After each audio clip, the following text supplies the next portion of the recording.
The first up on our Horribad listing is the Record of Agarest War 2. Why exactly is this game considered Horribad, you ask? Let's take a trip into the world of Agarest War, where players are thrown into the shoes of a god killer. He's accompanied by some guy with confidence problems, but not so low of self-esteem that he wouldn't murder a super-powered deity.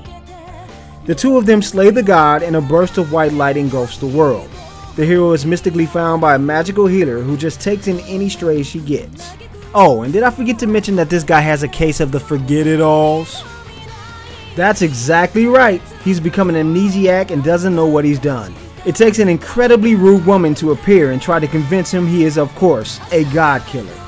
Now let's just pause right there, because if someone tried to tell me that I killed a god, I'd probably slap them across the lips in 0.5 seconds flat. Not this guy though. He's like, oh, that's really weird. You want to follow us around and do some stuff? I don't know.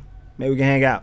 She does eventually let him know that he has to take responsibility and let this deity climb into his mouth and take his body. That would just lead me to believe that this woman had completely flown the cuckoo's nest. Yet again, this guy seems like he'll do anything to get his memory back. So he's like, man, as long as I find out what I did, I'll let anybody get up inside me. This is really how the journey begins in this game. This guy agrees to do some ridiculous things at the whim of a crazy person.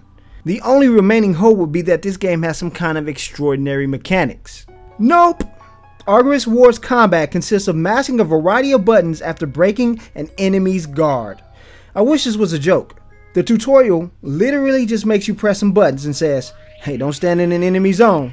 That's all you get. Welcome to the combat of the game. Right then and there, I knew that I was in for a Horribad experience. The pain doesn't even stop at that list though. It's like the game lacks any kind of polish whatsoever. The overworld is a lifeless and ugly area that is completely void of any sort of scenic landscapes. This in turn would be acceptable if the towns were full of vibrant citizens with houses to randomly walk into. Oh no, not here in Agarest War 2. You instead find yourself in dull hub cities for buying items. Once all of the items are gathered and the player is bored to death by the everlasting gobstopper of dialogue windows, the player can maneuver out of the town and towards the so-called dungeons of the game. Now if you're anything like me, you want to have fun when you go into the most action-oriented location of the title.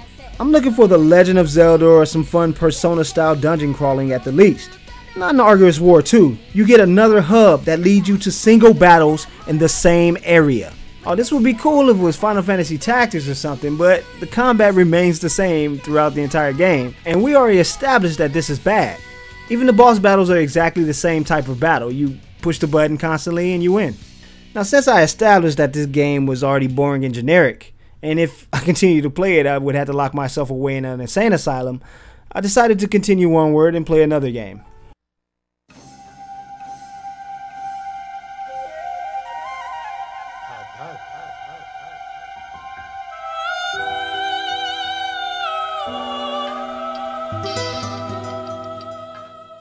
This is a game series that I had a crush on back in the PlayStation 2 days. The Way of the Samurai series places you in the role of a Ronin who becomes the middleman of 3 factions.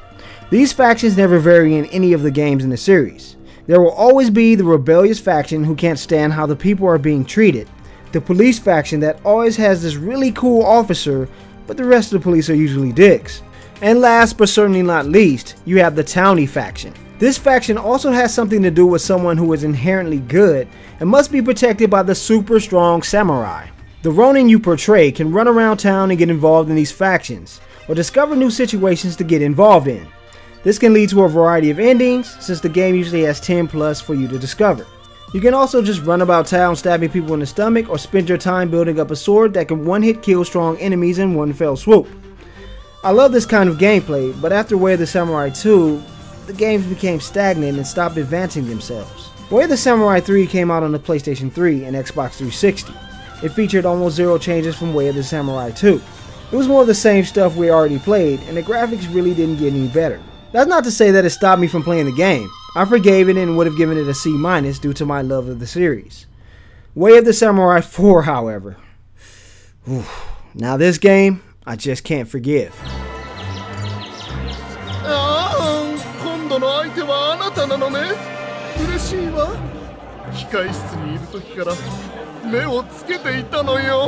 The fourth game looks worse than part 3, and changes almost nothing for the better. One of the storyline options has you chasing after a girl that looks to be about 14 years old. Pedophile alert! The combat system still only has the player fighting against one person at a time. For a game that looks like it belongs on PlayStation 2, there is constant slowdown in populated areas. For some god-awful reason, they felt the need to make the UI completely unintuitive. Let's not forget the screen tearing issue that follows you into every single area in the game. It's sad because I love this series, but it's just not doing anything for me anymore. It's kind of like the Yakuza series. It doesn't seem like it's advancing either, but at least that game's adding a lot of content and it takes about 40 hours to play through. Way of the Samurai, on the other hand, is just standing there with his pants down, looking like some butt cheeks. And like they say in Phoenix Wright, when something smells, it's usually the butts.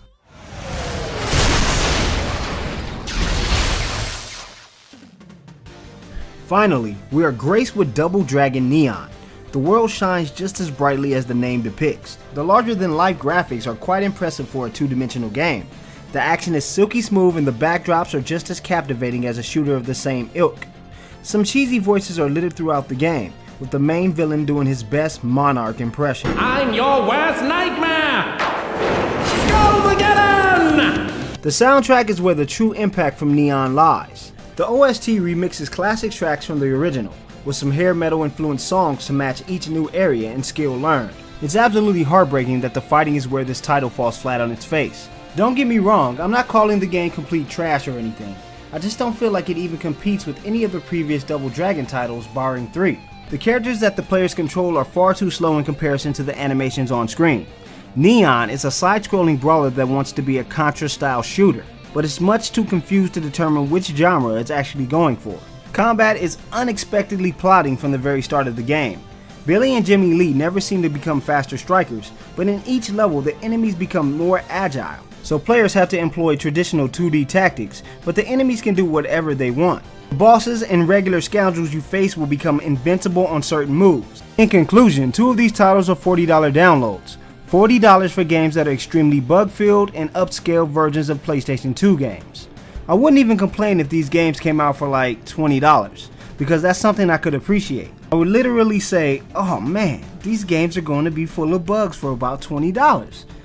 I'm in. Unfortunately, with games that cost $25 and below that are awesome like The Walking Dead, the developers are A, drinking some good liquor, B, believe us insane, or C, think titles like Way of the Samurai 4 and Agarest War 2 are actually worth more than $20. Now, Double Dragon Neon is free if you're a PlayStation Plus subscriber, and $9.99 isn't really a bad deal for some great music and average gameplay. If you consider yourself a wise consumer, just forego the game for now and look for the OST online by Jake Kaufman.